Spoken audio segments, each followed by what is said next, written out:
Today, a farmer in Kenya, in rural Kenya actually, knows there is war in Ukraine for two reasons. The President of Kenya, William Ruto, to give his intervention.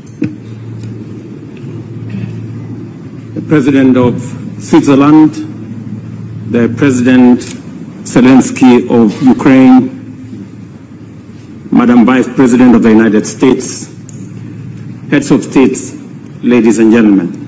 79 years after the international community established a multilateral institutional framework to save succeeding generations from the scourge of war, Russia's invasion of Ukraine has been a horrifying spectacle of carnage and devastation, which has left 500,000 people dead and 7.1 million people displaced in its wake. Across the world, people and nations are enduring the negative consequences of disrupted supply chains. Kenya's position has been clear and unequivocal from the beginning.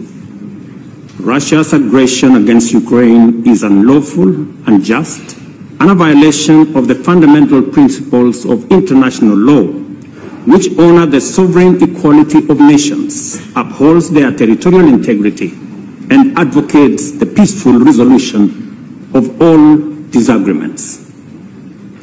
Just like the war in Ukraine, the war in the Middle East has been equally devastating. So is the case with the war in the Sahel region in Africa, in Eastern DRC, in Somalia, in the Horn of Africa, and of course in the Sudan. 14 million Africans have been displaced by the war in our continent, and 2.5 million kids are out of school. This state of affairs speaks volumes of global leadership, and especially the peace architecture at the United Nations, and more specifically the gridlock at the United Nations Security Council. Today, a farmer in Kenya, in rural Kenya actually, knows there is war in Ukraine for two reasons. Number one, he paid more for his fertilizer, and number two, his fertilizer came late. Let me also say, this peace summit is a historic step in the right direction. For the first time, we have convened to talk about peace in Ukraine and not war in Ukraine. Secondly, a commitment to peace makes certain fundamental concessions inevitable. This summit should not be a meeting of just friends. This should be a meeting of both friends and foe. To succeed in this positive trajectory, Russia must be on the table, number one. Number two, an American general, Norman Swartzwelder, said, the more we sweat in peace, the less we bleed in war.